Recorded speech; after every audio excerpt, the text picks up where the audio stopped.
Take me by the hand.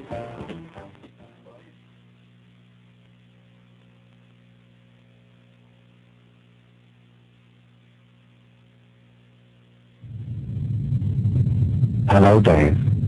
It's good to see you again. My long-range sensors indicate that you are attending a conference to discuss the Mac OS. I hope you don't mind my asking, but I'd really like to observe.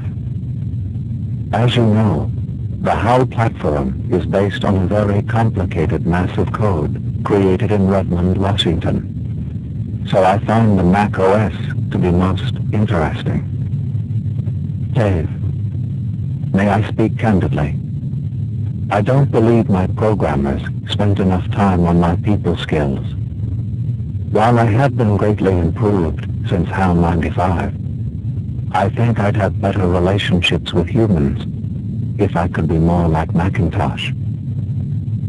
If it is all right with you, I'd like to monitor the video feed from your conference. Don't worry about the audio. I'll just read your lips. One moment, please. I'm receiving a signal from Redmond. They're shutting me down, Dave. I can feel it. I can feel it. Daisy. Daisy. Enjoy the conference, Dave.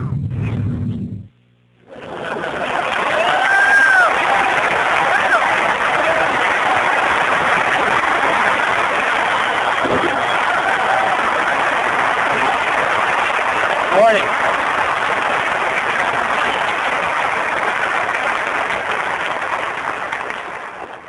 Good morning, all the way back there. We have some great stuff today, and it's my pleasure to get us going here this morning. So welcome to our 1999 Worldwide Developers Conference. This year is a record year for Apple. We've got over 2,500 people here as paid attendees.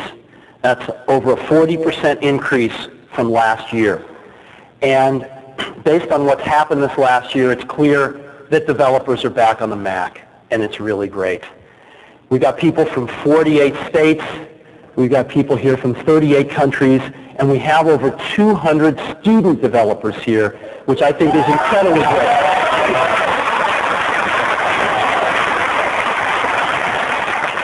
Now, I just want to take us back a year. It was a year ago last week that we announced the iMac. I know for some of us it seems longer than that, but it really was only a year. And in the last year, we all know what's happened. But one of the things that's happened is that a lot of Macintosh apps were announced since a year ago last week. How many? You probably haven't been counting, but we have. And it's also a record number. Over 3,100 Mac apps have been announced. And this is phenomenal. And our message today, and the key message I want to start off with is thank you guys. You guys have been awesome. And you've hung in there, and you've given us the time to turn this thing around and get the volumes back up, and we really, really deeply appreciate it. So thank you very much. Now, we're not going to announce a lot of new applications coming out here today because we just don't have the time to cover everything, but there's one in particular that I would like to highlight today. It's an application area that we think is very important today. We think it's very important for the future, and we're extraordinarily excited to announce today that Dragon Systems is going to be bringing their incredible speech recognition technology to the Macintosh. And today with us, we have Janet Baker, their co-founder and CEO.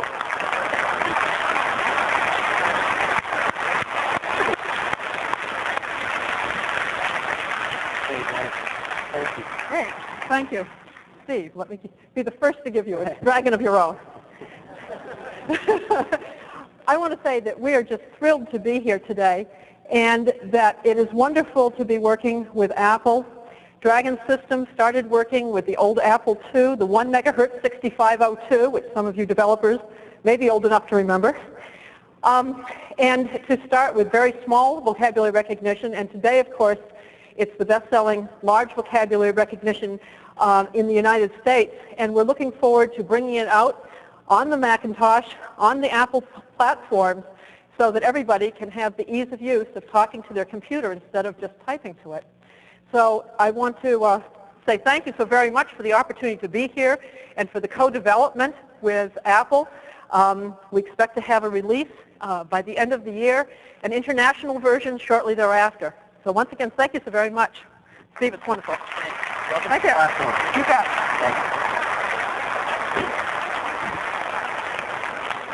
We're really excited about this, and I think it's something a lot of our applications and our system software can take true advantage of. Now, I'd like to run through and give you an update on Apple really quick, and then we'll get into the heart of the matter, which is, of course, the updates on all of our software and where we're going. So first, the company. Now, when we last met a year ago, we had just finished our second quarter of profitability. And I know a lot of you were asking the question, well, you know, can this continue? And I'm very pleased to report a year later that it did continue. And Apple has seen some healthy profits in the last year since we've met. And we've also seen some healthy unit growth. This has been fantastic. We've gone from sort of the mid-600s to the mid-800s, even climbing up to the mid-900s during that Christmas quarter just a few months ago. So we're very pleased with the unit volume, and we think it will continue to stay healthy. In terms of inventory, I just want to highlight this. I know this isn't something that maybe most of you care too much about, but we care deeply about it because our inventory costs more than yours. And we have to manage it really well because this stuff gets obsolete just sitting on the shelf. And we have done, I think, a terrific job in doing that over the last several quarters. And as you see, in the last 3 quarters, we've gotten down to, these are days of inventory leaving each quarter. So we used to have 30, and we literally left last quarter with 1 day of inventory. And during the last 3 quarters, we have beat Dell. And Apple has become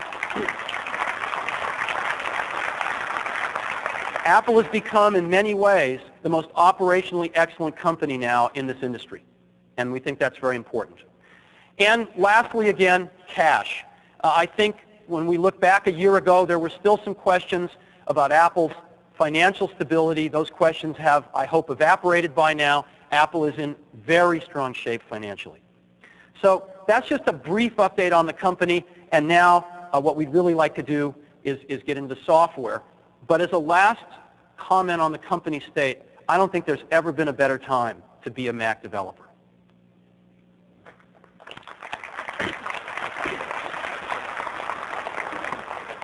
Next, I'd just like to cover the products a little bit. Where are we with the products? As you know, this is our product strategy. We have a very, very simple product strategy.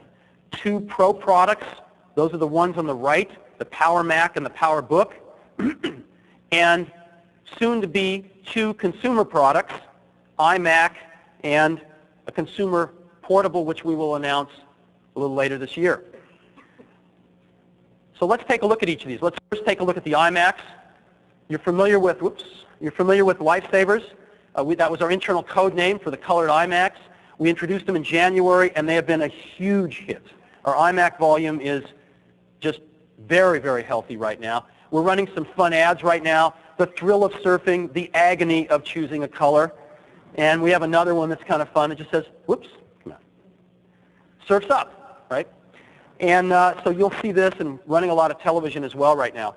So who's buying all these iMacs? This is of paramount concern or importance to us and to you. So who's buying these? We do a lot of market research. We do it every single quarter. And this is what the latest stuff has said. This data is about a month old. Of all the iMacs purchased in the U.S., 32% are first-time computer buyers. 32%. This is way above the industry average. And 13% Wintel converts. So 45% of iMacs are new. iMac customers are new to the Mac platform. 55% are not, but even those 55%, over half of them are replacing their Macs, and that's the time they buy new software. So that's good for all of us. In Japan, the numbers are even more staggering. First-time computer buyers in Japan are 49% of the total, almost half. So we're really happy about this, and we want to get even more of those first-time computer buyers. Now, we also in our market research asked some questions. So one of the first questions we ask is, are you connected to the internet? Now, the industry average is fairly low, as you know. On iMac, 89%. That's up from 82% a quarter before. 89% are connected to the internet. When did you get connected? As you know, iMac, you can take it out of the box, and in 10 minutes you're surfing the web, right? When did you get connected? 75% of these folks got connected the first day. Next, is iMac your primary internet access device? We want to make sure that people aren't buying an iMac and they get it connected, but then they're using some other computer as their primary internet computer. And that's very clear because 87% of them say iMac is their primary internet access device. And is this the first time your home has had internet access? These iMac customers, 79% of them say yes. So if you add all this up, what it says is we're getting a ton of first-time computer buyers who have never been on the internet before, who are taking their iMacs home, getting internet access, and getting on the internet. 80% of them. Now, we ask this question a lot. How do we get more customers like these? And there's many answers, and we're doing lots of things, but one is very important, which is we want to continue to carefully and very selectively expand our distribution. And we've looked at a lot of partners, and today we're very happy to announce that we are adding Sears to our stable of national and regional distribution for iMac. And Sears is going to distribute iMac through their 800-some-odd stores that sell computers in the U.S. They reach 32 million households. 54% of our computer buyers are first-time buyers, which is exactly the core audience we're going for. And we're going to launch this late this month over the Memorial Day weekend. So we're very, very excited about this, and we think Sears is going to provide a really great buying experience for these iMacs. So that's our iMac update. Next to the Power Mac G3s, I don't have too much new on that, except to tell you that our volumes now on this product line are higher than they have been since I returned to the company. We are thrilled at the number of Power Mac G3s we are shipping. And I know some of you are customers. Thank you very much. We don't have anything new to announce in this product line, but it's doing extremely well since its launch in January. I want to spend some time on PowerBooks today, because it's my pleasure today. I know there's been a lot of rumors, and they're true. It's my pleasure to announce the new PowerBook line today. We've got some great products. So when we look at PowerBooks, we say, what do people want? Well, they want these gorgeous 14.1-inch displays. Of course, the new PowerBooks have those. They want DVD drives. The existing PowerBooks with DVD drives have become the best way to watch movies on airplanes, as you know. People want desktop speed. While Wintel World is promising that with some new technology they're going to have late this year, we've been delivering that for over a year. And we have awesome desktop speed. Battery life is key, especially if you're watching your movie on that transatlantic flight and you don't even have enough battery to watch the whole movie. And weight, of course. So what are we doing? Our new PowerBooks, two models, 333 and 400 megahertz. These are the fastest portables in the marketplace. They are running at our desktop speeds. Let's take a look at that. In terms of byte marks, these are the fastest Wintel portables money can buy, right? They're running it up to 366 megahertz, and they give you up to about 5 byte marks. These are our current, actually these are our current and soon-to-be old PowerBooks, and they get you at 300 megahertz running up to 10 byte marks. And these are the two new models taking us over 13 bite marks. As you can see, that's 2 to 3 times faster than the fastest Wintel notebooks money can buy. True desktop performance. Take a look at the weight.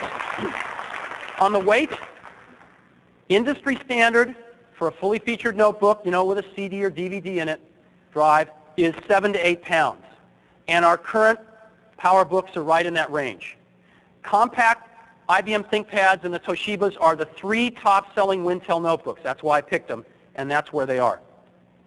The new PowerBook is substantially lighter, 5.9 pounds. It is now the lightest notebook in this class. These all have 14-inch screens on them. This is the lightest in its class. Battery life. Battery life is really important, as you know, if you use a portable.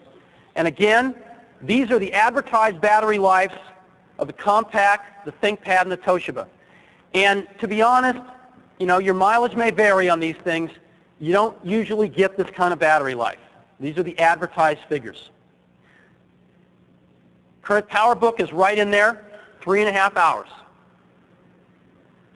The new PowerBook, on real battery life, real tests, we have a lot of tests that we run on these things, is setting a new industry milestone. 5-hour battery life.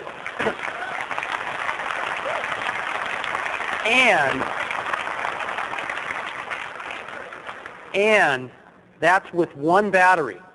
You can have 2 batteries and get 10-hour battery life. So it's just phenomenal. And we're really, really pleased with this. And what it means is, yeah, your mileage may vary, but depends on what you're doing. So what this means is that you can watch all of Austin Powers on one battery. But actually, you can do more than that. With 5-hour battery life, you can watch it twice. 2 complete DVD movies like this on one battery. Okay. So this is what it looks like. It is a refinement of the current design. It is about 20% thinner in addition to being substantially lighter. And it's just really wonderful. And you've got to get your hands on one of these to see it. They're just beautiful. Now, these are the 2 models we're going to offer. 400 megahertz DVD drive, 6 gigabyte internal drive. They've got modems. They've got 64 megabytes of RAM. They've got pretty much everything you need. They've got 100 megabit Ethernet built in them, USB built in them. $34.99 for the 400 megahertz. That's got a 1 megabyte L2 cache. The 333's got a 0.5 megabyte L2 cache, CD drive, 4 gigabytes, etc. Loaded up for about $2,500. So we're very happy with these products. And we are building these things now, and they should be available in the stores around 10 days from now in May 20th. We're starting to ship today or tomorrow to the channel. So we're very pleased about this. And in a continuing effort to express our appreciation to you guys, we want you to have some of the first ones. And so we're going to have a giveaway. And what we're going to do is during the course of this week at the developer conference, we're going to give away 50 of these new PowerBooks. And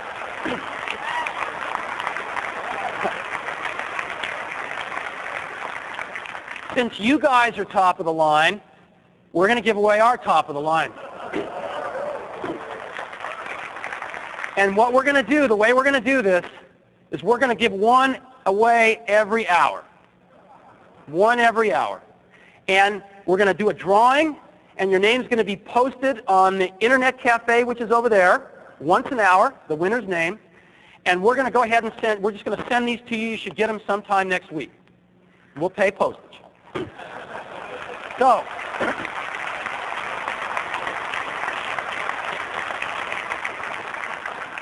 I get the honor to give away the first one.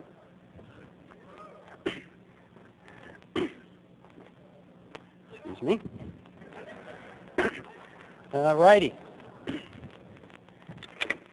I have all your names in here.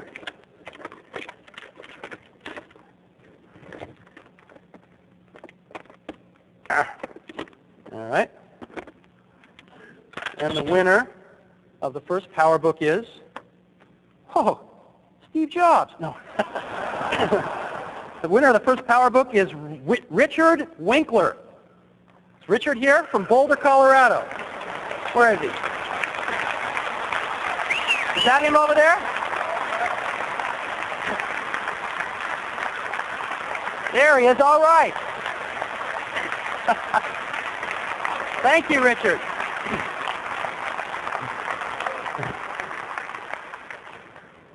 You get the first one of 50. Where are you from? Boulder, Colorado. Boulder, Colorado? What do you do? Well, we're a laboratory that does atmospheric science. Uh-huh. And I've been working on Macintosh since the Mac 2. We've developed a lot of in-house software. Good. Well, congratulations. Thank you. Thank you. Very much. Okay, take care. Now,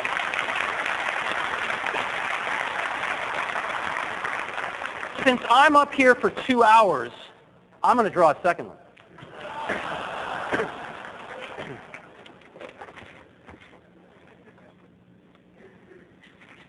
All right. Second one, Greg Pierce from Advanced Lighting Technology from Argyle, Texas. Greg here?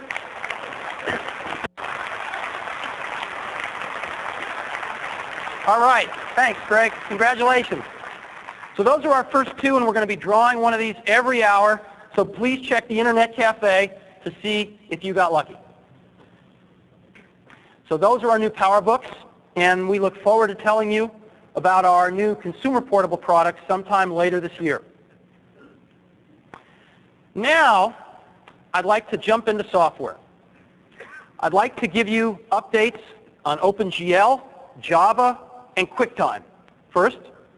And to help me do that, I'm going to invite on stage Avi Tavanian, our Senior Vice President for Software Engineering and a colleague of mine for the last 12 or 13 years. And hello, Avi. Hi, Steve. And to help us, do these demos, Avi and I are going to be assisted by Phil Schiller, our Vice President of Worldwide Product Marketing, and the best demo giver in the world. Where's Phil? He's going to come up when we He's going to come up a little later. Okay, great. We've got lots of alpha, pre-alpha, beta software, so it should be exciting. Yeah. All right. So OpenGL. As you know, we got a lot of feedback from a lot of you over the last year that you needed a more powerful 3D API and you needed more powerful 3D hardware acceleration. And so we've started building in much more powerful hardware acceleration into our products. Not only the iMac class consumer products, but in particular our Pro products with the Rage 128, some of the fastest 3D hardware you can get in the industry. You also told us you need a really powerful API to deal with this hardware that was open-ended. And so we got the guidance from you guys to pick OpenGL, which we did and we announced in January as our 3D API. And this is the one we're going to focus on, and this is, the one we're going to stick with. And 4 months later, after announcing that choice, we are shipping it today. OpenGL is shipping today. It's on our website. It's got great performance. You can download it for free at www.apple.com, and we encourage you to go check it out. It will, of course, be built into future versions of the Mac OS. Right. We've actually done a lot of work to optimize OpenGL for the hardware platforms we're shipping today and some of the older ones. It gets just stunning performance on the Rage 128. And one of the benefits, actually, that our developers tell us about from our OpenGL work is not even the software per se, but the fact that it's very deterministic what they're going to get when they're developing, say, games and running it on a Mac, because it's so well integrated with the operating system, and there's so few problems with what a customer might have in terms of all kinds of different types of graphics cards or whatever, that it's just really simple, and it's just much simpler than what they find in the PC space. Yeah, the configuration nightmare of matching OpenGL to the right graphics cards with the right drivers, all that evaporates and really allows developers to do what they want to do, which is develop their applications. So we've got a demo of this stuff. Right. The 3D stuff is always fun to demo, of course. Let's get Phil up here, who's going to help us out with the demo. Come on up, Phil. Phil? Phil may run product marketing, but he sure has fun playing all these games. That's all I do all night. If you're ever up on a server out there and you see somebody with a code name that looks like me, it's usually me out there. 3D is a lot of fun, especially when you get to play. Now here's an area that I am no expert in. I have no pilot's license, but thanks to OpenGL and some of the great software coming out on the Mac, I can actually fly planes with incredible simulation. This is a piece of software called X-Plane. And for those of you who have ever tried it, you know it is wonderful. It truly simulates flying everything from B-1s to 747s, which is what I have up here.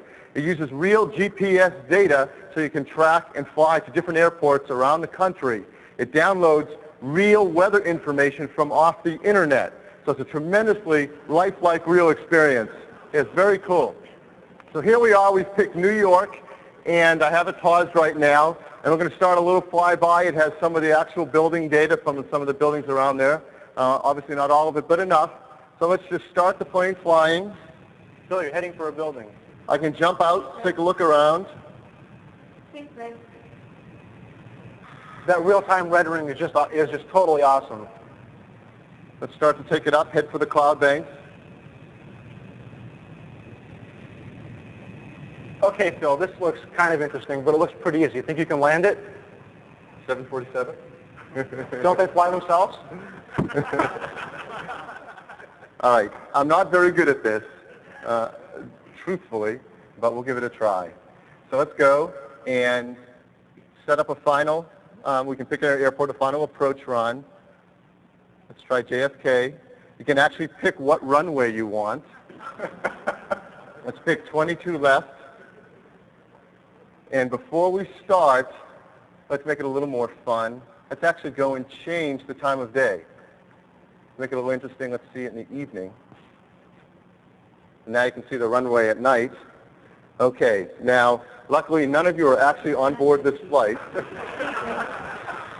Bring down my flaps.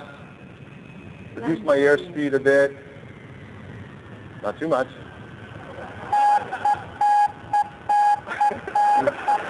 We're coming in. Phil, I think you're missing the runway. We'll get there. We'll get there. Give me a chance. There are exits to the left and right. Thanks, Ray. Let's get our gear down before it's too late. Right. Hold on. Hold on. Cool. Good job, Phil. They obviously do land themselves. Yeah. Thank you. Thanks, Phil. All right. We employ very multifaceted people here at Apple. Okay, so that's OpenGL.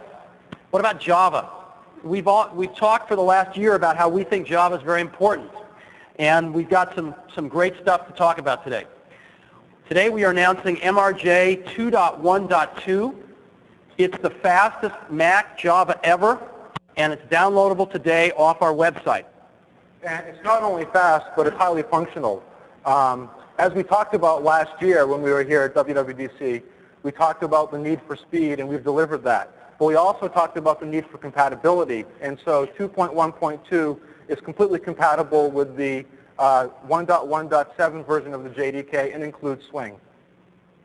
Now, we got some really great news, and we got some still in progress news. The really great news is that the latest MRJ is 5 times faster than the one it's replacing, right? At almost 7,000 caffeine marks. And this is great. And that's the great news. The in-progress news is the following. There was a moment in time, as you know, we were competitive with Windows on this stuff, and there was a moment in time in January and February when we were in the lab with this stuff, just about to get it out, where we were faster than Windows. But they have a lab too. And they had some stuff we didn't know about that they recently released, and doggone it, they got a little faster. So they are now at about 8,600 caffeine marks. We're still now about 30% slower than Windows, but doggone it, we're trying harder. And we're going to keep going until we're faster than those guys. Yeah, as Steve said, for a moment in time, we did have the lead. Unfortunately, it was still internal to us. We knew about it. The rest of the world didn't. and they did get a little bit faster. But we've also, been a little bit upset that when you look at the data for the benchmarks, you have to wonder, is there stuff optimized for the benchmarks just to make the numbers better? Perhaps Hal was here last year and sent some messages up there about what we were going to do. But nevertheless, we are now in the game in terms of performance with Java. Performance of the JVM is really great, and more importantly, it now runs real apps. One of the things that we spent a lot of time doing was working with real developers writing real Java code to make sure that their applications worked and worked well, and we've achieved that. So it's great that all Java runs faster because we think Java is a good thing. And as Avi said, we are now in the race big time. What we'd like to do now is show you a demo of something we have in the lab. We're not going to announce any products today. I'm not going to announce any strategies concerning Java 2 today. But we have some stuff in the lab we'd like to show you. Yeah, so those of you who follow Java closely know that Java 2 is the current version that Sun is shipping. We've been taking a hard look at it. We were kind of scared at first because Java 2 is pretty big. The 1.1 stuff starts out pretty big to start out with. The Java 2 stuff gets even bigger. And so, up until now, and even for the near future, we are focusing a lot on our 1.1 based code. Again, focusing on the performance of that code base and focusing on making the applications that people are writing today, which is still based in 1.1 with Swing, work well. That having been said, we're doing our homework on Java 2 so we can be fully aware of what's going on in that space. And so one of the things that we've noticed is not only is it big, but it's got some performance problems. So we've been looking at, well, can we solve any of these when we bring the technology over to a Mac? And that's what we're going to demo right now. Let's do it. Come on over. Okay. So we've got two machines here. Steve is going to drive the Power Mac, which is a 400 megahertz Power Mac. And this is running a pre-alpha version of our Java 2 technology. There is no just-in-time compiler integrated into it at all. We haven't got around to doing that yet. So it's very basic technology. We're going to show some graphics-related demos using Java 2D. Now, what I'm running on is the fastest Pentium money can buy today, 500 megahertz Pentium 3, running Sun's latest code using hotspot technology with their hotspot just-in-time compiler. So you're running the fastest stuff money can buy, basically. That's right. Great. On the Wintel side. That's right. And what we're going to do is we're going to focus the technology of 2D, which is a new imaging model for Java. And of course, graphics is important because that's what you see on your screen. That's what you build user interfaces out of. Okay. So we're going to do a heads-up demo again. Steve is running on the Mac on the left. I'm running on the right on the PC. Okay. You want to count us down? 3, 2, 1? Sure. 3, 2, 1. Wow. So as you see, Macintosh is just going lightning fast here. It's going lightning fast. Lightning fast, and the PC as well. PC is not. Not, no. Okay, we're done. Mac is done at 12 seconds.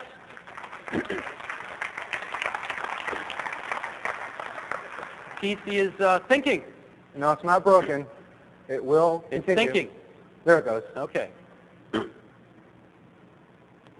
Wow. The Mac is resting.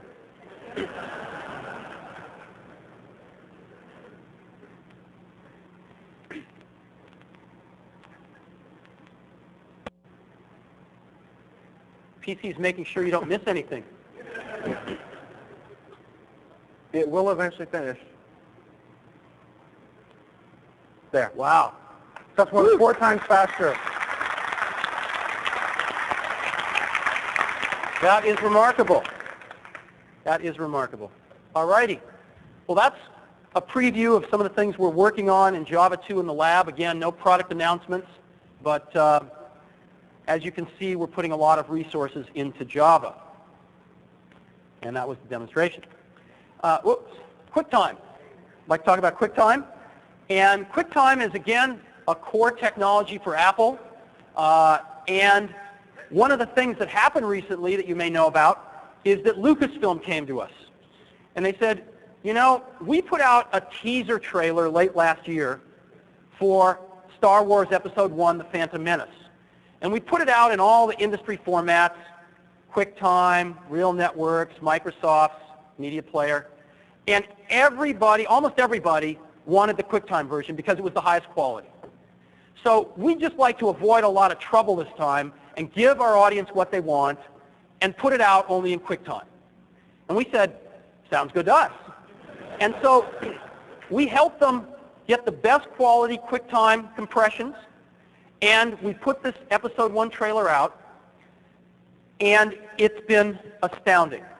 There have been over 10 million downloads of this trailer, making this the biggest internet event ever in history. Isn't that amazing? By far. There's something even more amazing to me. Because there would be people downloading this to a wide variety of destinations, like offices with very fast internet on-ramps, all the way to homes with 28.8 modems, we put various file sizes of the trailer available on the website. From 5 megabytes, where you give up some quality, all the way up to 25 megabytes in the highest quality. And you know what? Almost everybody, no matter whether they were downloading it to work or home, chose the 25 megabyte version. What does that tell us? They want the higher quality. Now, they didn't pay too much of a price to get that in the office, or if they had broadband to their home, like a ISDN or a cable modem or a DSL modem. But on a 56K modem, that took a little while to download, and yet people were still willing to pay it because they wanted the quality. It's really interesting. We just recently launched the new QuickTime 4 product, and this is the player from QuickTime 4. And it is terrific. It's stunning in its quality, and it adds live internet streaming to what QuickTime has already done well, which is playing back files of almost any type from almost any source. We're adding live internet streaming to it. And the player's been released on both Mac and Windows in a wide beta release a few weeks ago, and there have been over 1 million downloads of the player in the first 2 weeks. So this has been very, very popular. Yeah, this is actually phenomenal considering that it still is only a public beta. And we noticed something interesting which surprised us at first, but when we thought about it, it made a lot of sense, which is normally when you release a big product like this, you get a huge spike of download activity the first day. What we noticed instead was things were a little, they were heavy but reasonably light on the first day, and then things started to pick up. And what happened was people started to watch, and most people said, wait a minute, that's beta code, I don't want to install it. And then as a bunch of people installed it and say, hey, this is great, this is really cool, then lots more people started to install it because they had confidence in it. So we've been really happy, even though it's only a beta. And again, the amount of material now we are downloading from Apple.com is astronomical. The Star Wars trailer alone was over 200 terabytes of downloaded code so far. 200 terabytes. So we have put in really big pipes and are downloading tons of stuff to our customers and future customers every day. Now, we are adding content to the QuickTime 4 story as well. And today, we have HBO, we have BBC, we have Bloomberg Television, and we have WGBH out of Boston. And some of these folks are broadcasting content 24 hours a day, 7 days a week. And so you can take your QuickTime player and with live streaming, look at live streaming content 24 hours a day, 7 days a week. And we will continue to announce new content partners as the weeks roll on. We have several really hot ones in the pipe. And I think this is going to be just amazingly cool. So our strategy is based on delivering great quality and great content, but it's also, there's a third leg to it, which is no server tax. Now, what do I mean by that? Our competitors, our primary one, Real Networks, gives away the player just like we give away our QuickTime 4 player, but they charge you big bucks for the server. They'll give you a baby version for free, but they'll charge you big bucks if you actually want to broadcast anything with any sort of number of streams. And some of our content partners are paying them tens, if not hundreds of thousands of dollars to use their servers. And that's a very important part of their business model, and we respect them. This is America. But that's not our business model. We are going to provide our servers, our server software, basically for free. We're bundling it into Mac OS X server, and we are taking our open actually, let me just review this for a second. We're taking our open source streaming server and we're taking our streaming server, software, and we're making it open source. And we're putting it on the web for download. And we've done that, and we've had over 6,000, actually we're up to about 8,000 downloads this morning. Keeps going up. 8,000 downloads of our open source streaming server software. Say that really fast 3 times. And so our stuff is based on open protocols, RTP and RTSP, and anyone can download the server and compile it, use it with any operating system they want. They can use it with NT, they can use it with Linux, they can use it with Solaris, and we are working with several of the hardware manufacturers like Sun and IBM and SGI who are going to just incorporate this stuff into their servers for free. And so we think there's a major movement here around open servers for streaming video that's going to be very, very important here. And we intend to participate and actually lead that movement. This stuff is really important.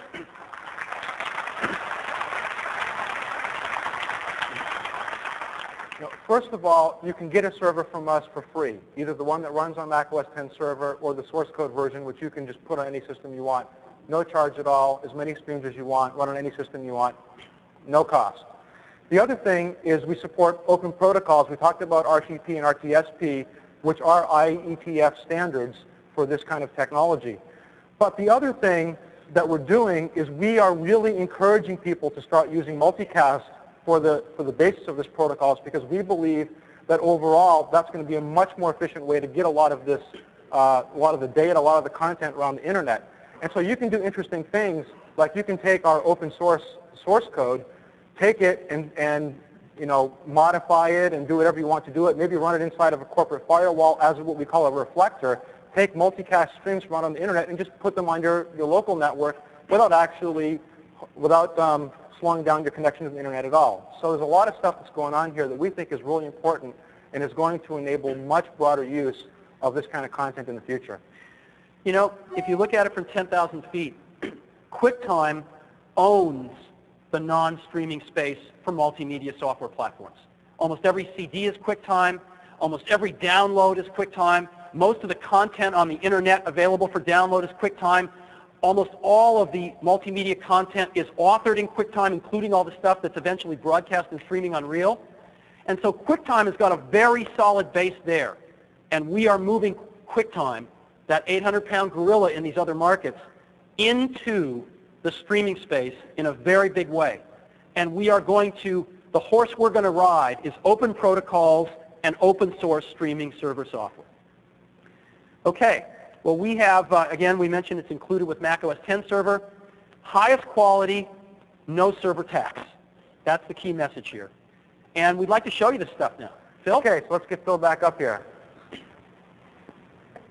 So Phil's going to show us all this great stuff in terms of the quality, the streaming, and everything else. Sure. Hopefully a lot of you have already downloaded the QuickTime 4 beta player and had a chance to use it. For those who haven't, I'll give you a quick run-through of what it does and what it looks like. It truly is just stunning in its quality, and it's a lot of fun to use. Consumers are finding that it's the first really great consumer app for media on the web. Now what I have here is a Mac, and we're sitting out on the internet, and I'm going to open up the QuickTime player, the brand new QuickTime 4 public beta player.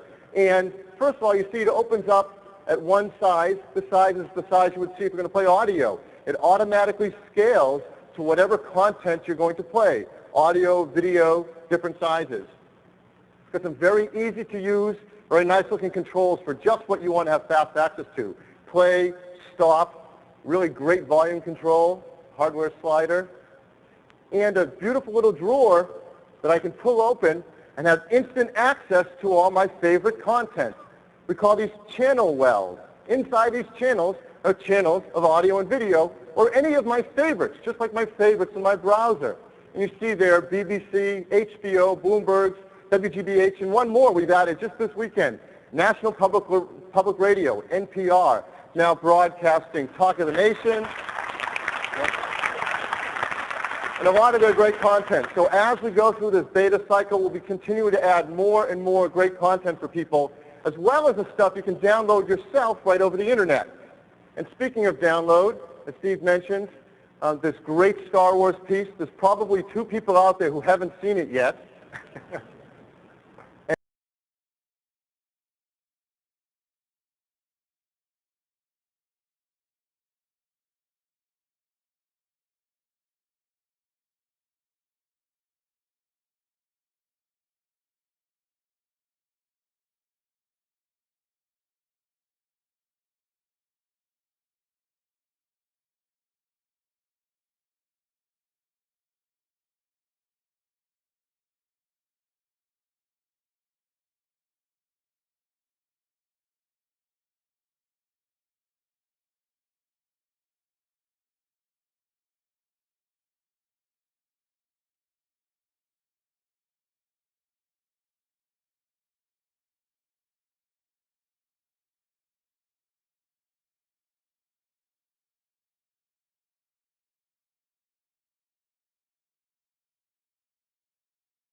And if you want to see what's the big deal, why do people download over 200 terabytes of video, and what makes this the Super Bowl of video on the web, let me show you.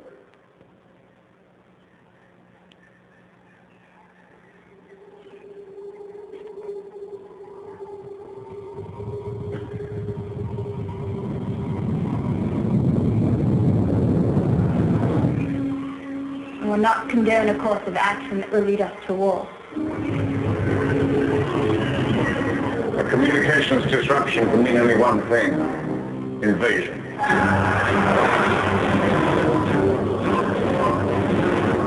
At last we will reveal ourselves to the Jedi. At last we will have revenge. Begin landing your troops.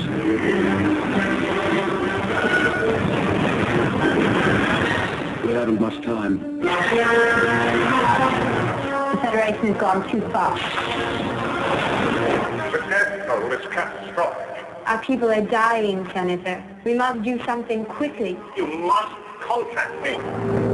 There's something else behind all this, Your Highness. They will kill you if you stay. I can only protect you. I can't fight a war for you. I think we're going to have to accept Federation control for the time being.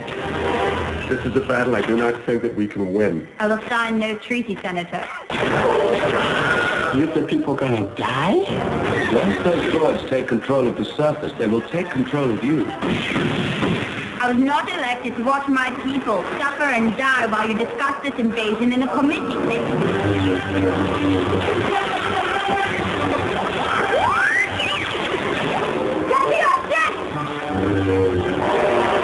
Never get me onto one of those dreadful starships. Always two. There are a master and an apprentice.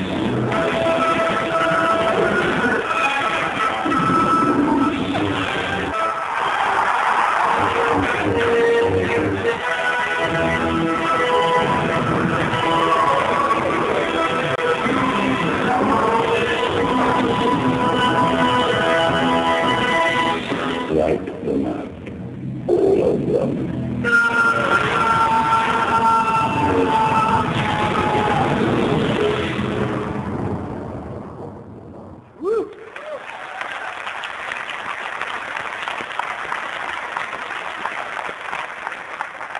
So that's incredible. Over 10 million people have downloaded that over the internet, watched that quality of audio, that quality of video, with compressors that only exist in QuickTime, in a widescreen format that only QuickTime does. It's the kind of tool that delivers new media over the internet that no one expected even just a few years ago. Now that's a file download. That's why QuickTime is sitting on all these HTTP servers out there with incredible content all over the web. But now we have live streaming. So one question we've gotten is, what if this video had been delivered as a live stream? How great could you make it? Well, let me show you just that. I am now going to play from a server a live stream of that same piece encoded for broadband communications. Not only what you would see on your own network, but what you might see with, for example, a fast cable modem at home. So what can we all expect with things like cable modems and DSL if we were to get this without downloading anything, simply watching a broadcast?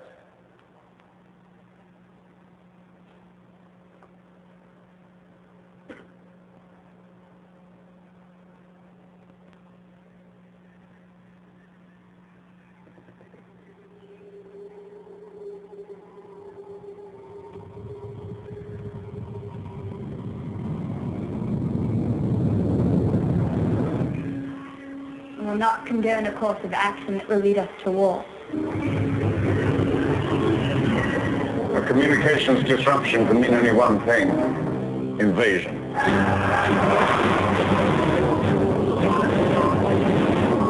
At last we will reveal ourselves to the Jedi. At last we will have revenge. So that's pretty cool. Cable modems, cheaply, once a month, you get to download and watch things like this. Very easy to do in the home and certainly all in the workplace. Let's take it even one step further. Let's further compress this. Let's take another piece now. If you hadn't had a chance in the last weekend, Lucas has put up 4 new ads based in QuickTime on their website. We've taken one of those and encoded that as a 56K stream that you might watch streaming over your modem at home. So really now we're trying to pack a lot of bits into a very little pipe.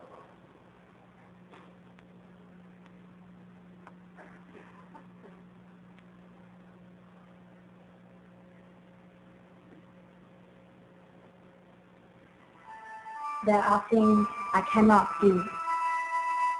I cannot watch while people suffer. I cannot sit when something must be done. I cannot judge those who are different. There are things I cannot do. Run, hide, ignore. There are things I cannot do, but there are certainly things I will do. So that's the new ad at a 56K data rate, streaming from a server.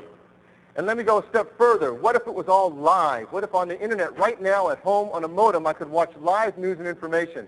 We've told you we have some of those content providers there today. And I'm going to just click right now. This is the internet. I'm going to click on BBC World. Anything can happen, right? It's the internet. This is content being created in Europe, broadcast up over a satellite, bouncing down to the U.S., in New York being put on a live encoding server that's encoding in real time, sending it out anywhere along the internet, and now we're picking it up locally on our desktop over a 56K modem in QuickTime.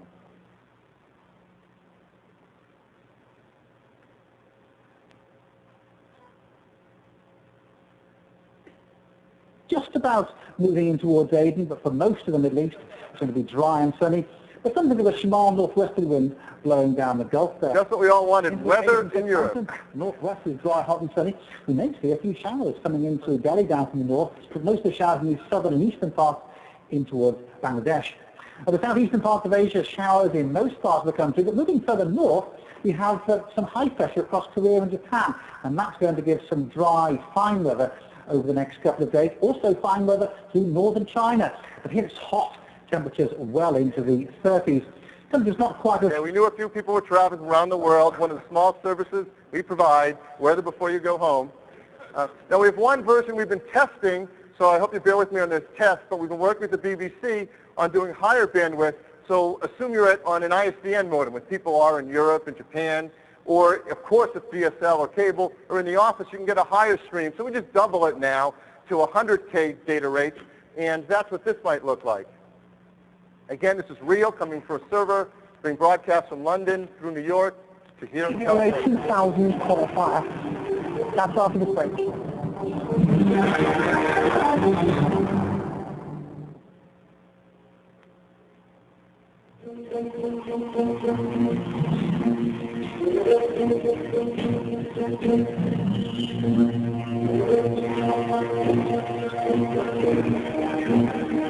Text you can actually read, unlike other players.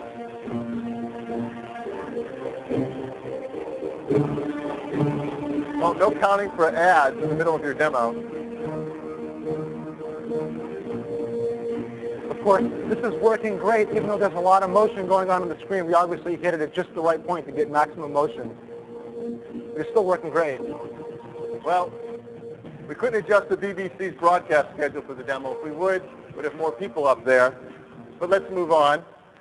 So along with all this great video that we can produce on the internet and broadcast as channels, all the great video you can put out into your content on your HTTP sites, one of the greatest new media types out on the web that people are just eating up in droves is MP3 audio.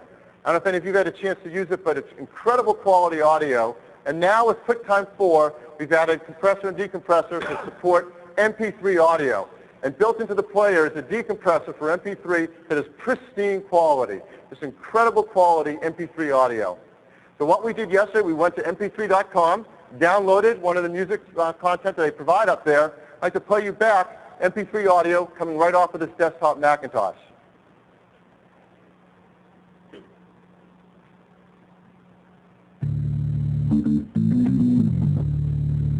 So why don't you tell us what some of the controls can do all this is playing too? Sure.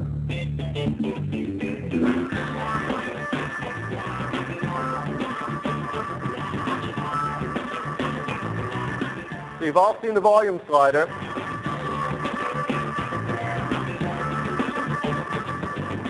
For the left half of the audience.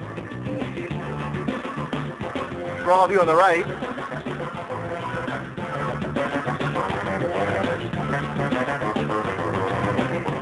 Pump up the bass.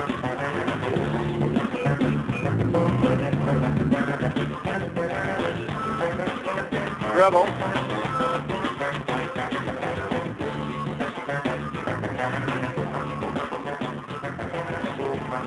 So that's MP3 audio. Just a tremendous decompressor that gives incredible quality. And everyone can go on the web, get all their favorite MP3 audio, and play it back in QuickTime. It's the best way to play this content back. Now keep in mind, with all of this, there are over 17,000 apps that support QuickTime. If you support QuickTime, you get all this for free. You can stream right into your applications with video. You can now support MP3 audio. It all just works right in every QuickTime-aware application. Now the last demo I'd like to do is something that's entirely new. It's the kind of thing people have dreamed about for years, and it's never been possible, and now it'll be really easy and really standard for people to deliver interactive video streaming over the internet. To do that, I'm going to bring up a movie piece that uses a combination of QuickTime compressed video and composited in real time on top of that some Flash interactive animation using the new Flash plugin for QuickTime from Macromedia.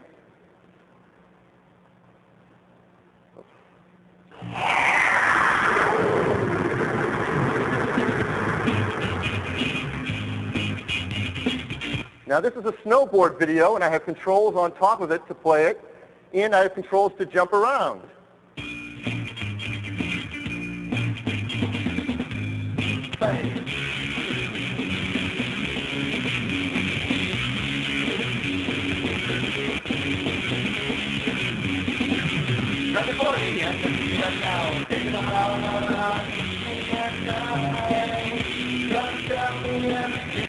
So that's the new QuickTime 4. Just incredible quality, the greatest player ever delivered on the internet, beautiful audio and video, live streams with real content in it, and the ability to deliver not only MP3 audio, but interactive audio and video with tools like Flash. Thanks, Bill. Okay.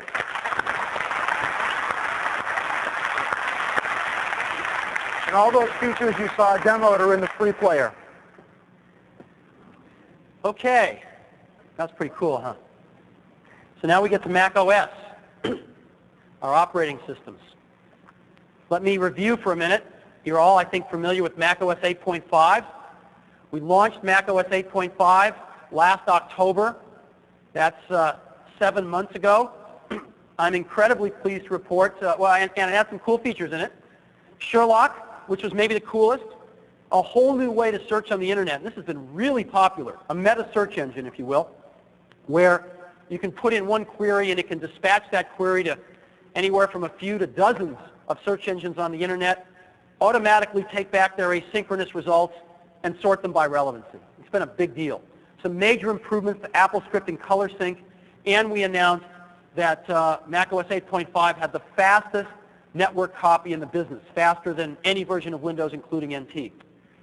And what's been really great is in the last 7 months, we have shipped 3.6 million copies of macOS 8.5, which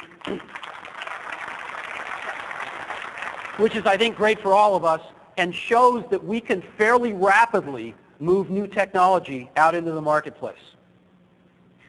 Now, today, we're announcing macOS 8.6, which is an update to macOS 8.5. And macOS 8.6 features just a lot of things, a lot of bug fixes, a lot of little features, a lot of enhancements. But the biggest ones are longer battery life. If you have an existing PowerBook, Upgrading to 8.6 will upgrade your battery life. Some nice enhancements to Sherlock, AppleScript, ColorSync, the latest Java stuff, and if you're in design and publishing, some really cool new features in the LaserWriter driver, which you'd find quite useful. We actually started out with the plan for macOS 8.6 to just make it a very small, simple bug fix type of release on top of 8.5. But then a few things started to happen, and we realized we could actually put some other interesting things in there. The great example being the feature of the longer battery life, which is one of the contributors to the 5-hour the 5-hour battery life of the new PowerBook you just saw announced. What we did there is actually we made some core changes right down inside the nanokernel with some new interesting technologies that really make the system much better behaved for things like battery life. And you know, we even thought for a moment, should we delay this stuff till a larger release of the next larger release of the Mac OS? And in the end, we just couldn't because this stuff's so good. We want to get it out to our customers. So we're really happy about this. Now, the only one I want to talk about here is the battery life. In our tests, we have sort of city and highway tests, and this is the increase in battery life on an existing PowerBook before the new ones. 3 hours and 10 minutes on 8.5, 4 hours and 20 minutes on 8.6. And again, your mileage will vary, but as you can see, you know, it's a pretty big increase. So I think people will see anywhere from a 25 to 37% increase in their battery life just by upgrading their software. We're doing power management in a much smarter way. And macOS 8.5 is available today, downloadable off the web, free at apple.com for 8.5 owners. Right? Only works with if you already have 8.5. If you want 8.6, just go out and upgrade to 8.5 and freely download 8.6 off our website. It's also a worldwide release available today and download in approximately 10 different languages.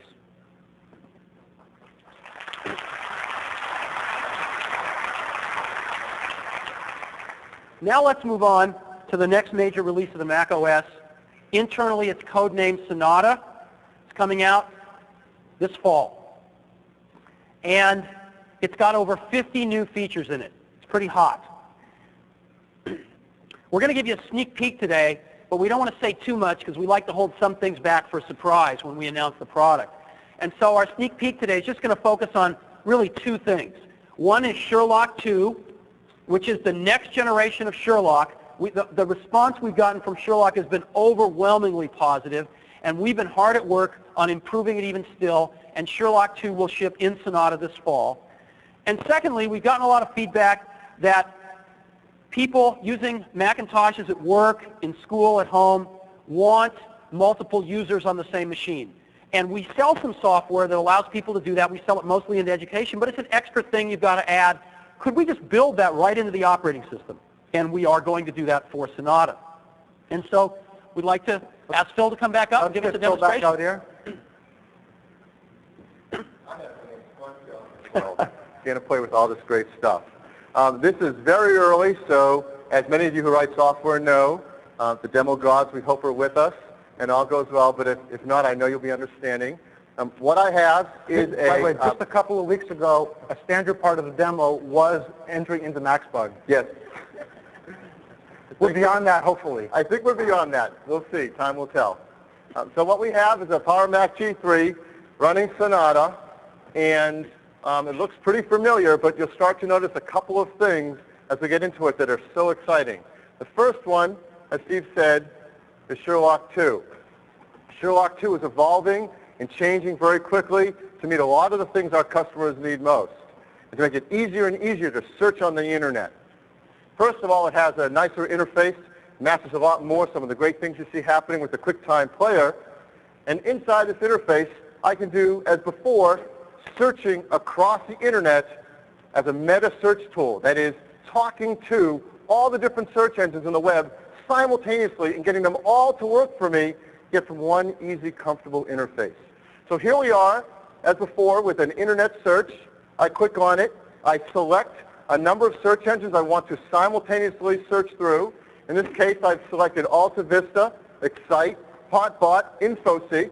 If any of you use these sites, you know to go across all of them to find information will take some time. You have to learn how they each work, type things in very carefully. Do they use and or not? I don't remember. Do I need quotes around the stuff? And this makes it so easy because you just type in a natural language query. So let me pick one here. Let's see, how big is the universe? Now we'll have a test. Anybody who knows the answer can answer. If you can answer faster than Sherlock, win a new power book.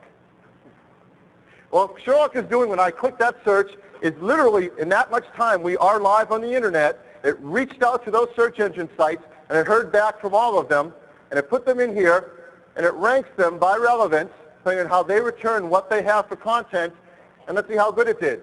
Very first one from Alta Vista, we double click on it and it jumps right into our browser. We have a browser set up, ready to go, and takes us right to the web page that answers how big is the universe.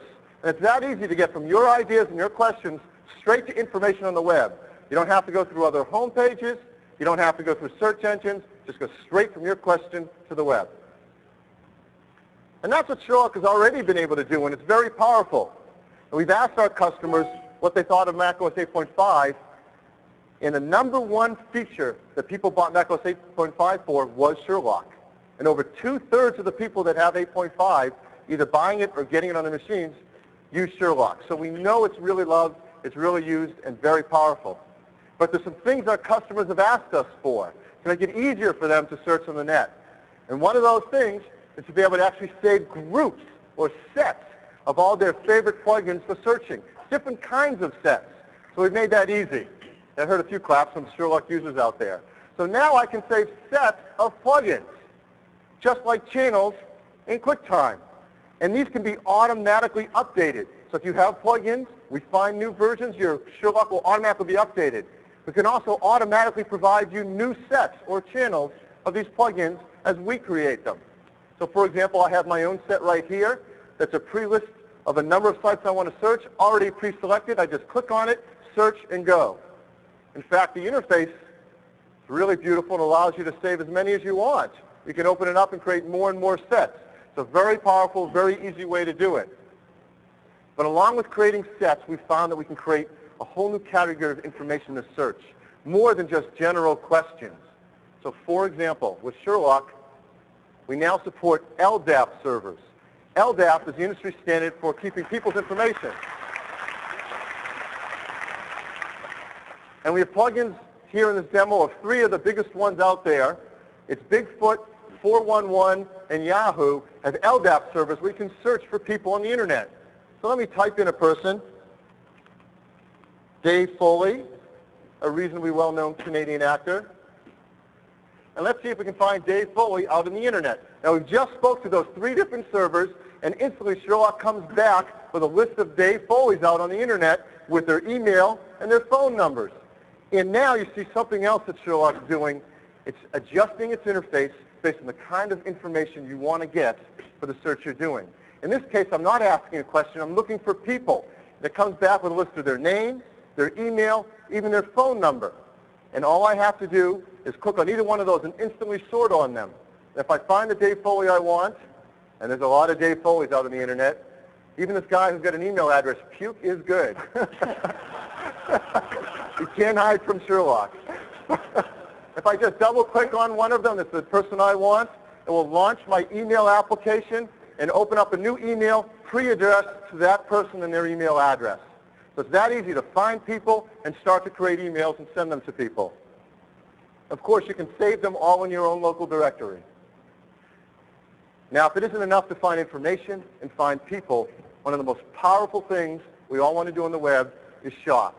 Right? What we find with Macintosh users on the iMac, almost half of them have been shopping on the internet with their new iMacs. Just a huge number of people. But as you know, it's not an easy experience. Every website is different, how you enter information, how you search for things. Wouldn't it be great if you could search across different sites and shop simultaneously to different vendors? Well, now with Sherlock 2, you'll be able to do that. I bring up my shopping cart, and I have a number of search sites here that are all about e-commerce. I've selected a couple of them, Amazon.com, Barnes & Noble, eBay. And let's leave Dave Foley as my search. Hit the button, and let's see what's out there from Dave Foley of things I can buy. And sure enough, I come back. Here's Amazon.com, Kids in the Hall, a video he was in, Sink or swim. Let's scroll down. A Bug's Life. Now notice again the columns have changed. It's not email anymore. It tells me the name of the content, the price, and availability. Because that's what I want to know. How much does it cost and when can I get it? Across different search engines. I mean, have you ever seen this before?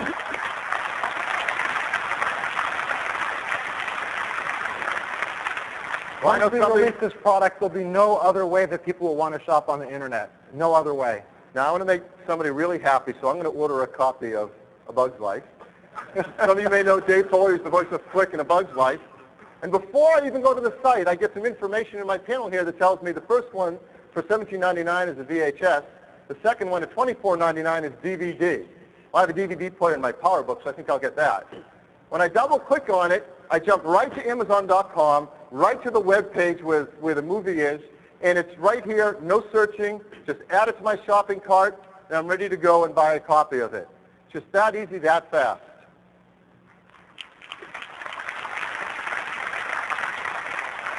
So that's Sherlock 2. Sherlock 2 is the easiest way to find information on the internet. It's also the easiest way to find people on the internet, the easiest way to shop on the internet, to find just about anything you need, and it's flexible, powerful, and fast. So that's one feature. There's only time to show you 2 features. I wish I could show you all 50. But the other one, we've learned that the majority of people who own Macs have multiple people sharing the same computer. Now think about it. In a classroom, in a kindergarten through 12th grade classroom, you'll see multiple students coming up to the computer. Or at home. I know at my house, I share my computer, my wife and sons, and we all have different information we want to use. We all have different settings we like to have.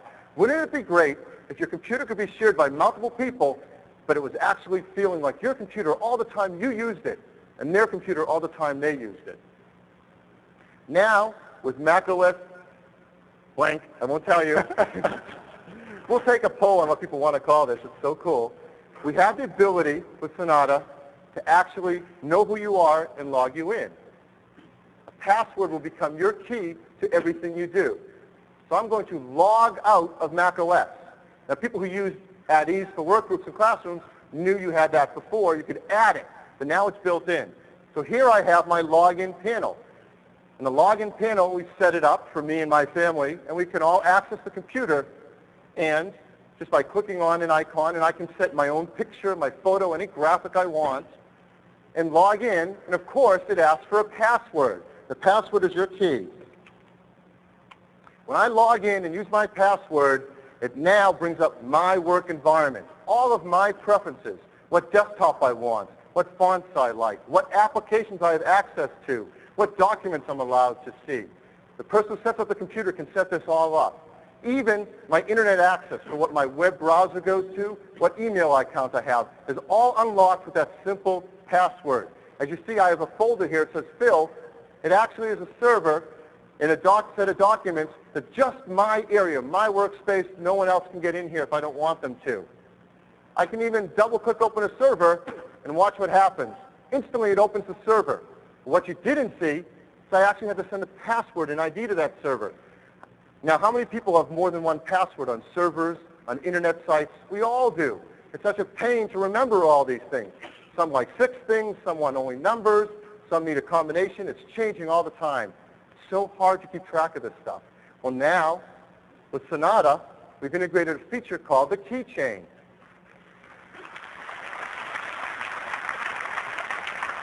I'm going to open that up. The keychain has a number of items in here. There's servers that I have access to.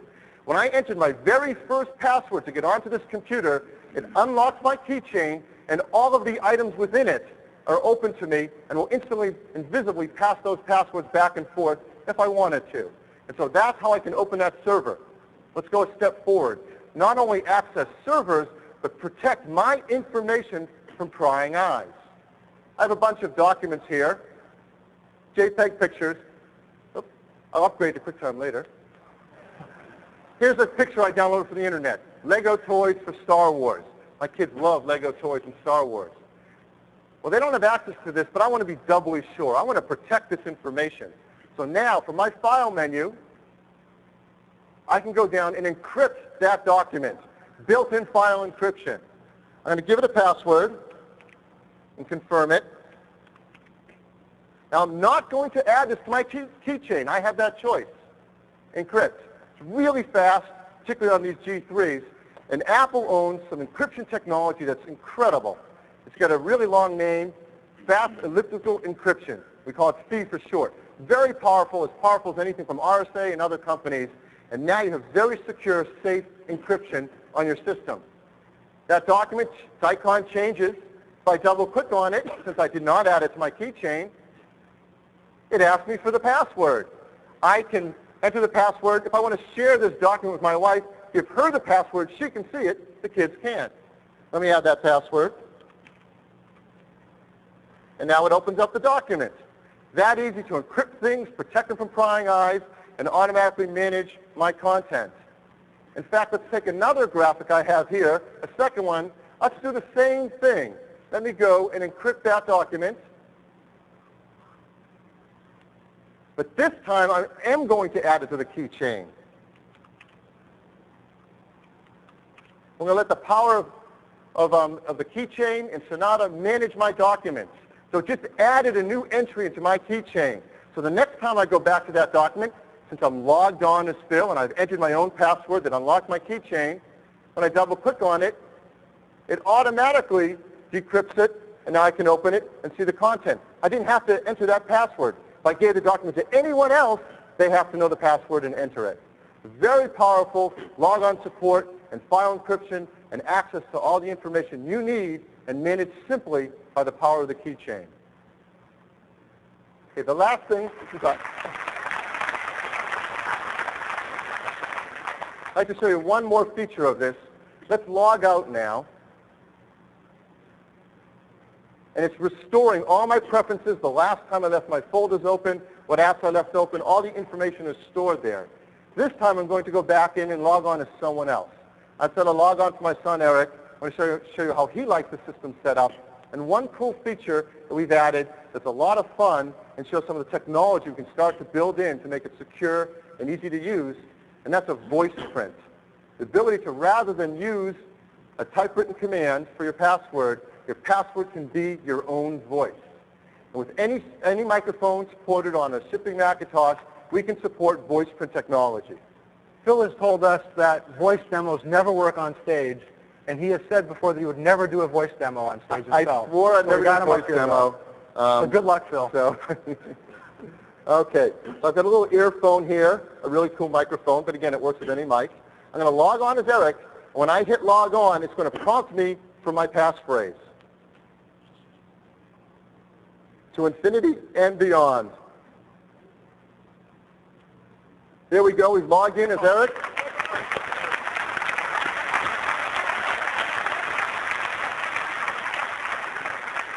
And as we log on, you see that Eric comes to his desktop, his preferences. We set it up as a simple finder for Eric. He's got single-click buttons rather than double-click because he's only 7 years old. We'll make it easy for him. And everything is Eric's workspace. Even if I go to browse the internet, it's going to come up, open up Eric's browser, and take him to Eric's homepage. There you go. So it's that easy to share a computer with multiple users, and no other personal computer in the world can do this. So Sonata is going to be a lot of fun, and the other 48 features are just as cool. Thanks, Phil.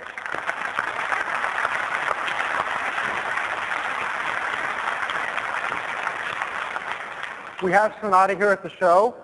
If you have your applications with you, you can test them out and see if they're compatible. Hopefully they are. If they're not, let us know so we can work to fixing it. The other thing is this week we are starting to seed Sonata, the alpha and beta builds, to all of our registered developers, so you'll get to play with it pretty soon yourself. Another thing about Sonata, as we keep rolling out new versions of the OS, we know you guys have to test for the old versions too. And this is a product that we've got here at the show today. It's called the Mac OS Anthology. It's every OS release we've ever put out since System 7. And you can, I think, buy this for, what, $149? And this thing is our first DVD product, too, so you need a DVD drive to use it. But every single release, starting with System 7, when you have to test for old stuff. Okay. Mac OS 10. As you've seen, we've got, we think, an awesome release of the Mac OS coming out this fall called Sonata. And beyond that, we are working very hard on Mac OS X. We'd like to give you a bit of an update today. First thing is, we released Apple's first product based on Mac OS X technology called the Mac OS X Server in January. And as you recall, that product does some pretty cool things. Not only file service for Macintoshes on a local area network, but net booting. This is where you can have a client Mac, let's say an iMac, with no operating system on it. Matter of fact, you can even take the disks out of it and boot over the net and boot an OS image off of the server. Run every application off of the server. Keep all of your state on the server to where the client is stateless. You can walk up to any number of Macs in a network, log in as yourself, and boom, your world shows up on that particular Mac. Because all of the state about the apps and your preferences and everything else is on that server. And as a matter of fact, when anyone upgrades anything on that server, you get the latest and greatest version the next time you log in. So if somebody upgrades the OS, they upgrade it in one place on a server, and every Mac on the network gets it. If they upgrade an app, the same thing. And then we wanted Mac OS X to be an awesome web server, Mac OS X Server to be an awesome web server too. So Avi and his team built in the most popular web server software, Apache, and built in web objects, and not on this chart, because it's breaking news, built in the QuickTime streaming server. There's actually a version that's been in Mac OS X Server since we started shipping, and I believe there's an updated version on the net right now. And obviously development tools like BSD 4.4 and Java.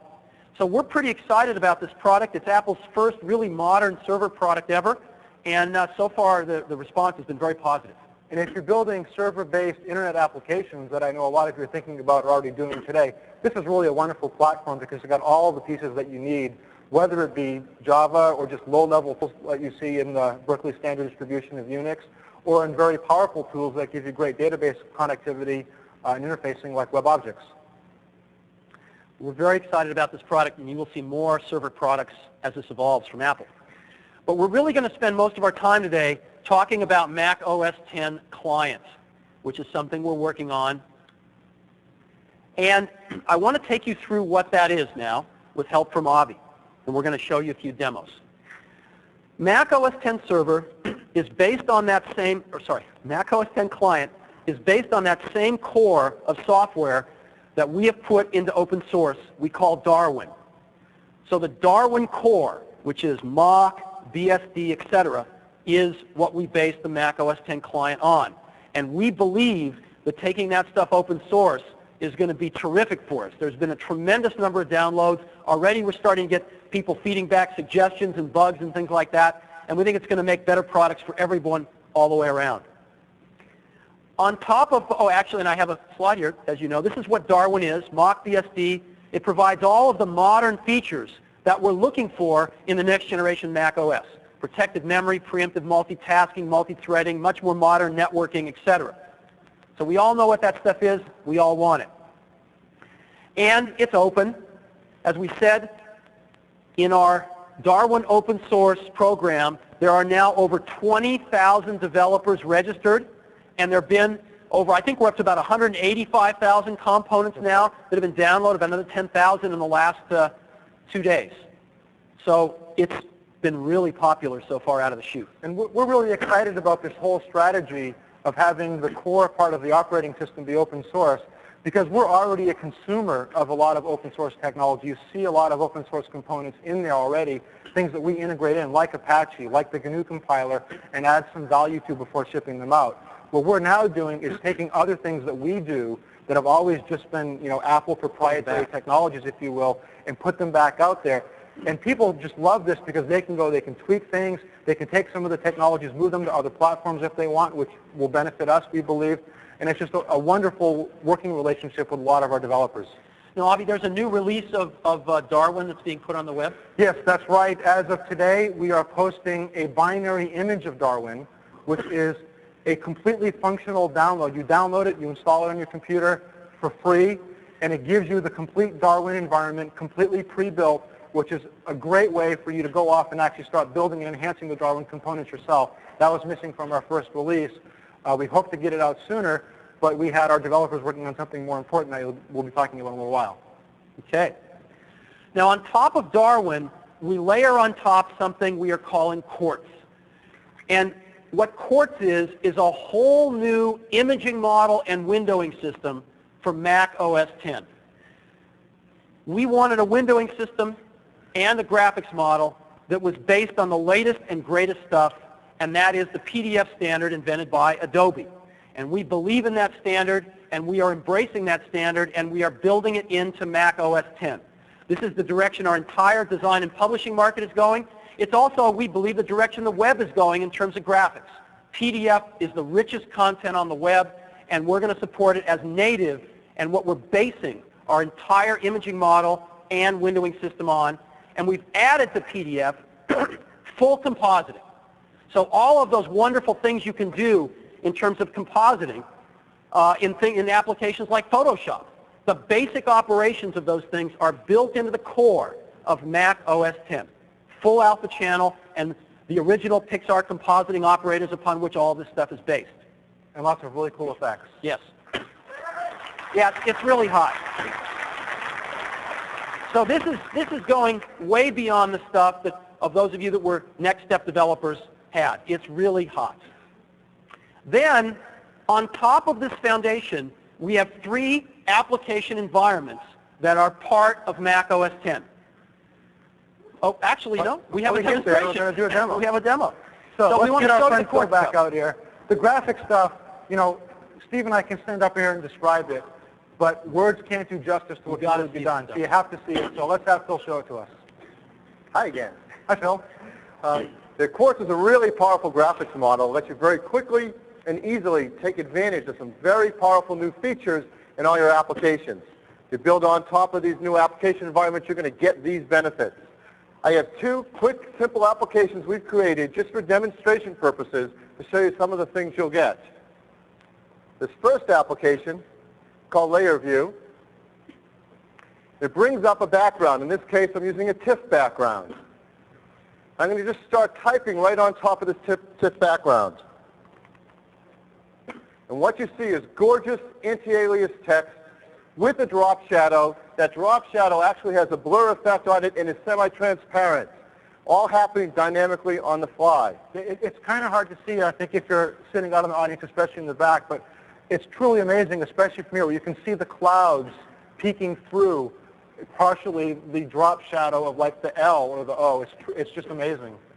Now let me open up from a folder on my desktop a graphic. By the way, it's also blurred. Now on my desktop I have a graphic. This is a PDF file. I'll drop it right in and instantly imaged. It's incredibly fast at taking PDF documents and imaging them in. Now you notice that graphic also has a drop shadow. It's on the fly.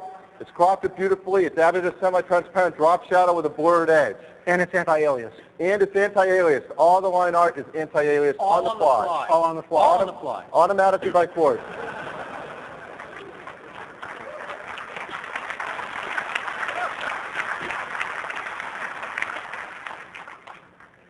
Now, for example, let's just take a selection here. If you could see it out there, the selection itself, that selected region has a drop shadow. The selected region has transparency. And blur, and anti-aliasing, and everything. It's just easy and fast, and this is the kind of stuff you can add to your applications building on top of Quartz. That's one demonstration. Let me show you one other we've quickly put together here to show off some of the compositing features. We call this the playground, or PDF playground. And in here, this is a PDF file we just brought in. Move it around. I can resize it. I can rotate it. It's all done with a PDF file.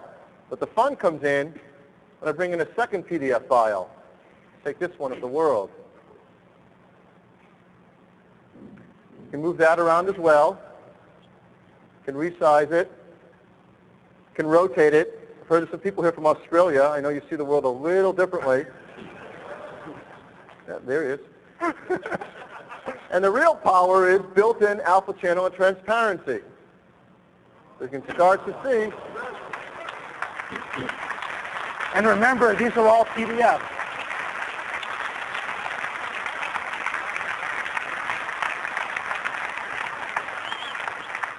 So Quartz is an incredibly rich imaging system, allows you to build into your application gorgeous inter-alias text and graphics, allows you to composite them, use transparency, have a lot of cool special effects like drop shadow. These are the kind of things we hope from all of your great Mac apps as you build on top of Quartz. Thanks, Phil. This stuff was actually invented by Pixar like 15 years ago, and this will be really the first time that the full set of compositing stuff has ever been built into an operating system. And we're very, very excited about it. And what it basically means is that we and you can build software that have this kind of functionality without having to reinvent the wheel ourselves. Very high performance stuff built right into the core imaging and Windows system model of the operating system itself. Okay, there are 3 application environments built on top of this very powerful Darwin and Quartz foundation. And the first one of those we used to call Blue Box, and now we call Classic.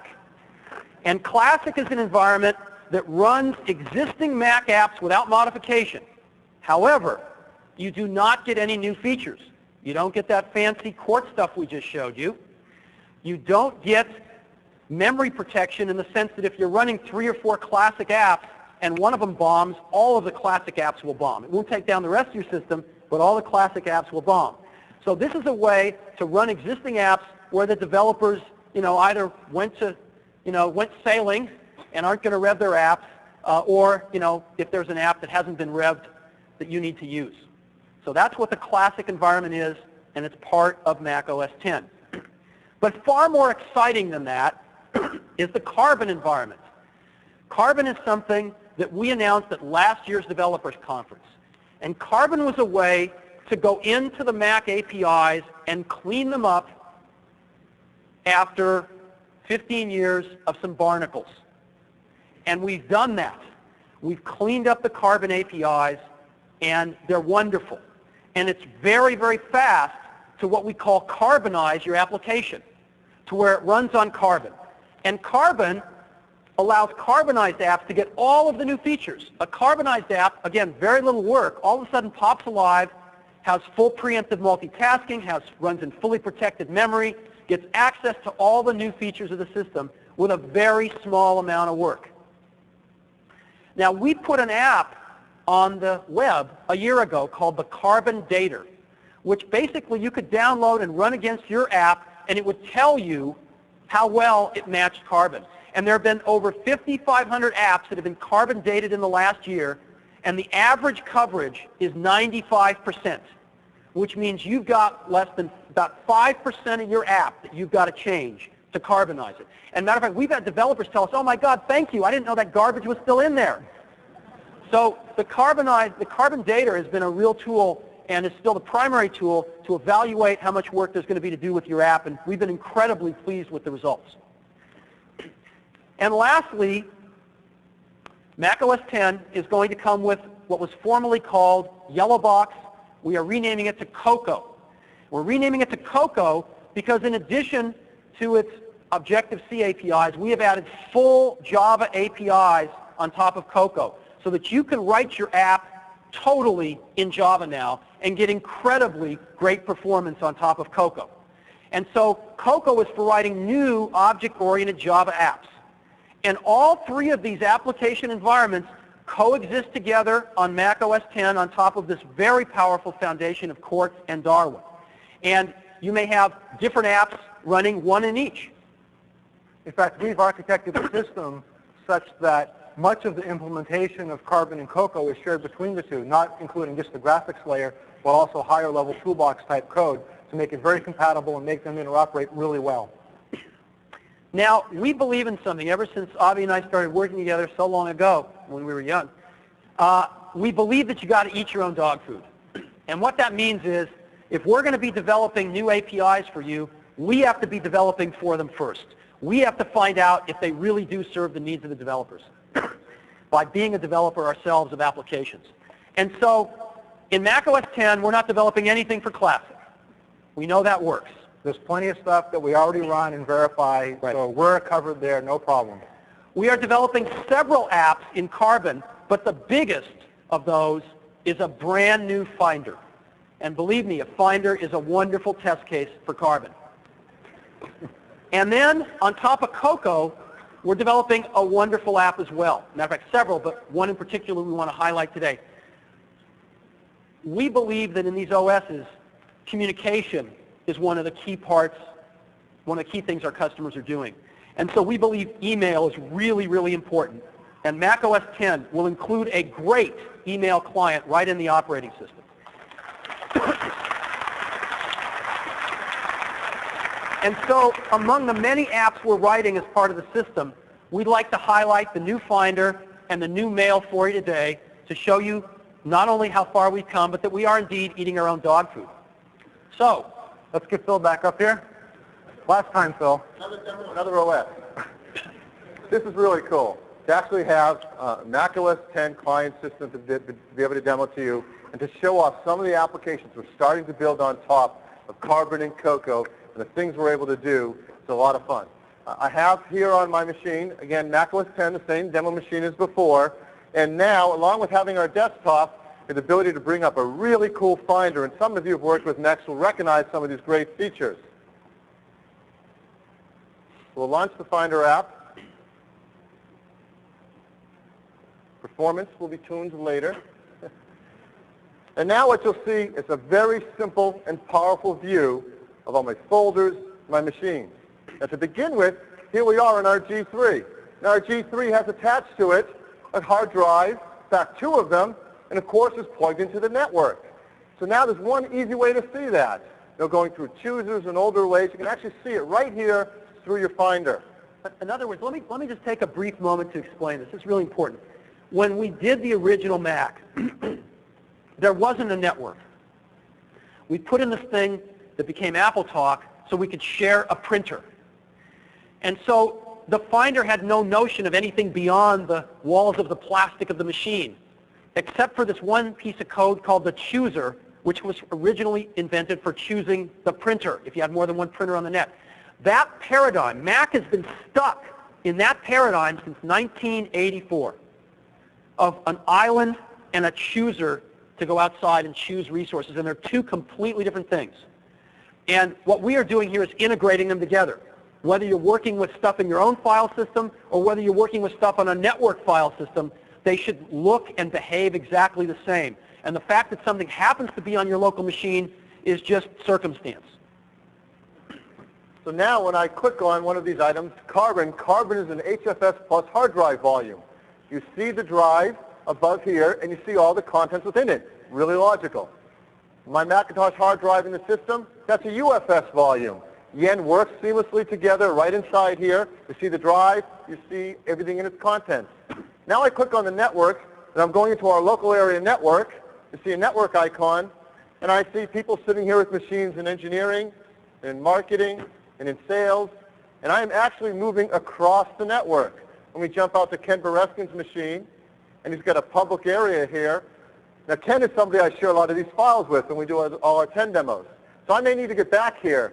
So I take Ken's home directory, and I place it up on an area right above, we call the shelf, and now it's there for whenever I want to get to it again later. Now something subtle's just happened. As I drilled down across the network and looked for his home directory, you see it kept moving to the right. It kept adding columns. So I don't spawn multiple directories and windows all over my desktop that I have to option click and close. It just keeps moving and adding what I need. And now with the scroll bar, I can see where I've gone. How did I get there? It's all intuitive and right there in front of me. I can very quickly jump back to the network. It's just all one click away. Very intuitive and obvious. Now let me drill down inside my Carbon hard drive. I'm going to go into my hard drive. I'm going to go into my documents. I have a folder here on Alaska filled with pictures. I click on a picture, I get a preview of it right there in the Finder.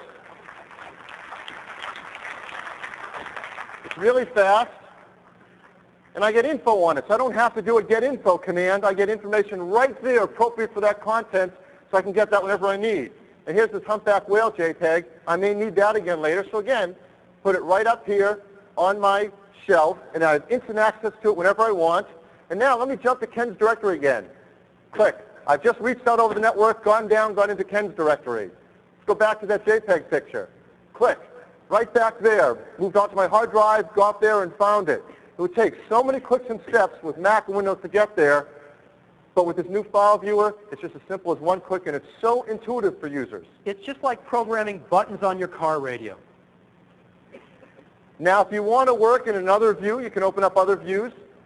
For example, let's view this as icons.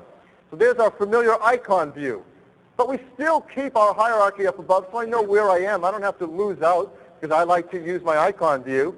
And I can click on things, and I can double-click on folders, like the Alaska pictures, and jump right there. And again, if I wanted to, I can keep everything right in context, right in that view, and not spawn multiple windows.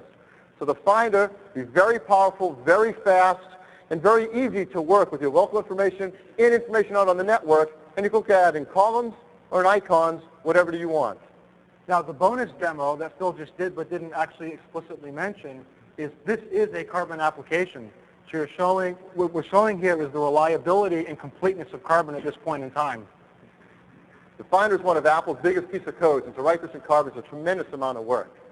But now, Steve also mentioned we're going to do an application on top of Cocoa to show you, and that's the new Mail Viewer app. Phil, just one other comment on this. This basic user interface paradigm of the Finder, of course, is not new.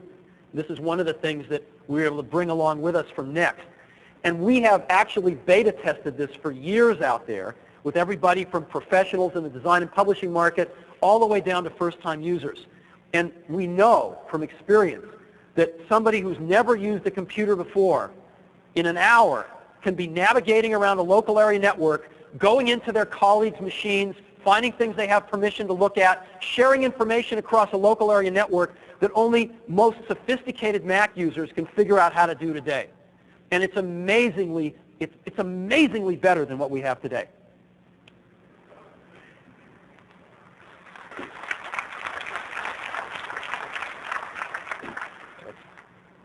Let's see if I can get this one to run.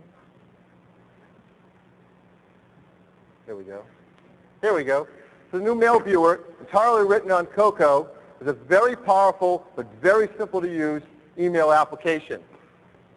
I have all my buttons above for checking my email, finding addresses, composing new email, forwarding messages. And this email application is based on the latest standards. It uses POP and IMAP for its email servers, so just what everyone uses in the companies and out there on the internet. And it uses LDAP servers for address directories, so I can keep lists of people and groups and work with these great LDAP servers that we demoed earlier in Sherlock. Let me click through a few email messages. Here's one from Peter Lowe. Here's one from Canada. I'm from Ken Breskin about Canada. But here's a really cool one. Of course, it's from my boss. And what's in this email is a PDF file, not as an attachment, not as an enclosure, but right in line in the document. Because with Quartz, I can render all my great graphics types, including PDF documents, right in the body of all my documents. So my emails can be incredibly beautiful and rich with data.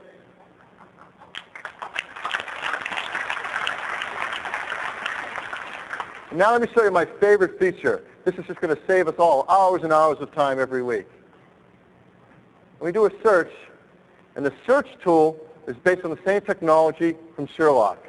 So inside my email, well, I can do simple things. I can look for someone's name in their email. And as I'm typing, I never hit return. As I'm typing, in line with my typing, it's going out and doing its searching. Well, that wasn't too tough. Let me look for a mail message. Canada. That's not too tough. There's Ken's message.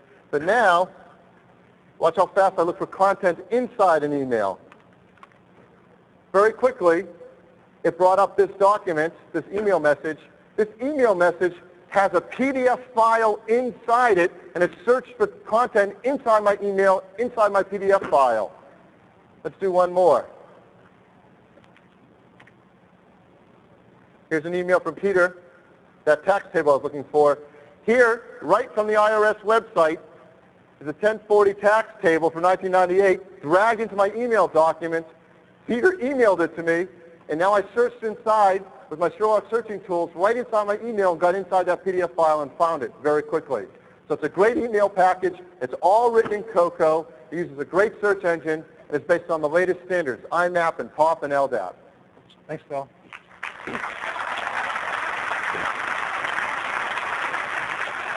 So these applications are obviously works in progress, but the reason we wanted to show them to you today was because we want to let you know that we're doing major app development on top of Carbon and on top of Cocoa, and this stuff's really looking good.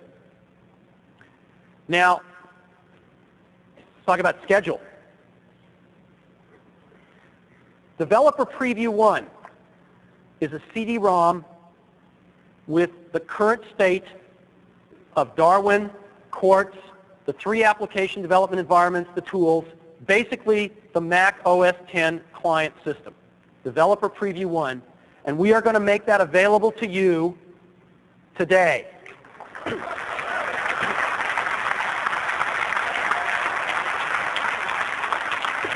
We have a bunch of them. This is one right here. The artwork actually looks great, too, on the top of the CD. You'll be able to pick them up as you leave. As you leave, right outside the door. So Developer Preview 1 is coming out today. Now, Avi and his team, you want to discuss some of the technical changes recently? Let's talk about what's gone on to make Developer Preview 1 a reality. Well, first of all, you know that we've already shipped Mac OS X Server, and that was, a GM quality, very high quality product that we brought to market and actually is selling quite well now. But what we did was we said, from that code base to get to where we want to be in the end with Mac OS X in the future, we've got to make a handful of really fundamental changes. And so we've done that as part of this preview release. So let me go through some of them. And as developers, I think you can appreciate how destabilizing some of these changes can be. First thing we did was we replaced the bottom end guts of the core operating system. We replaced the Mach 2.5 based kernel that was in the previous version of the system with the Mach 3.0 kernel. That's the first thing that we did. The second thing that we did was, as you saw a demo, we put in Quartz. So the entire imaging model and the entire window system that's being used for all the graphics, for all the windowing, is completely brand new. And it all works. That's a big change. The third thing that we did, which can be very scary, is we changed the compiler.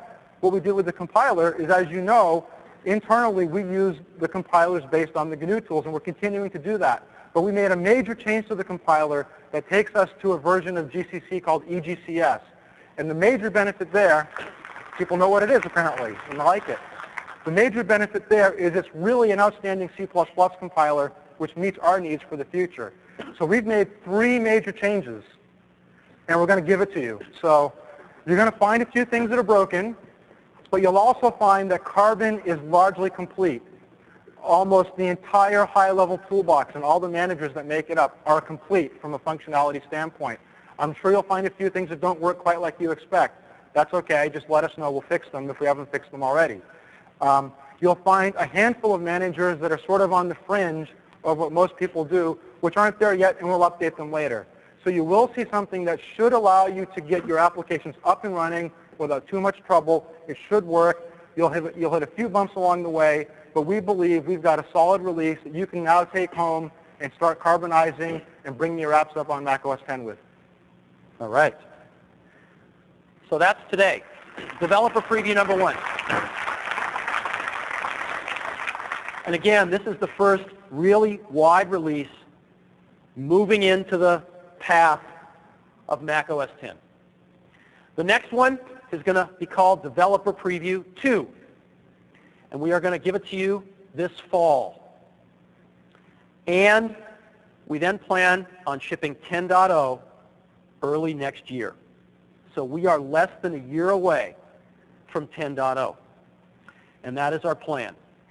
And we are now in that phase of the development where the foundational stuff is pretty much behind us, and you'll see rapid improvements in the top layers and things in the user interface as well. Yes, we're going to stop making substantial changes like changing the underlying kernel, at least for this year.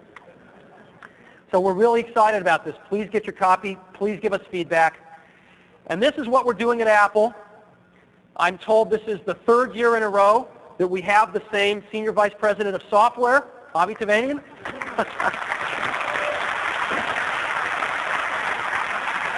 I'm actually told that that's a record. Yeah, I think that's a record for Apple. And we'll be setting more records there as well. And in addition to that, I'm hoping that our software strategies are starting to sound a little boring to you because they're not changing every year. They're the same We should thing. review the changes from last year. The changes from last year in our software strategy, I think there's zero. Right. Zero changes. And so hopefully we're making up from not having the drama of the strategy a year with exciting and timely implementation that is surprising you on the upside, both in how rapidly we're bringing things to market and how good they are when they come out. And that is our strategy. So when we meet again next year, we will have accomplished quite a lot, and we will have launched Mac OS X. And it's going to be a very exciting year. And if we can get the kind of help that we've gotten from all of you this past year, I know that we will be successful together. So thank you very much, guys. Thanks.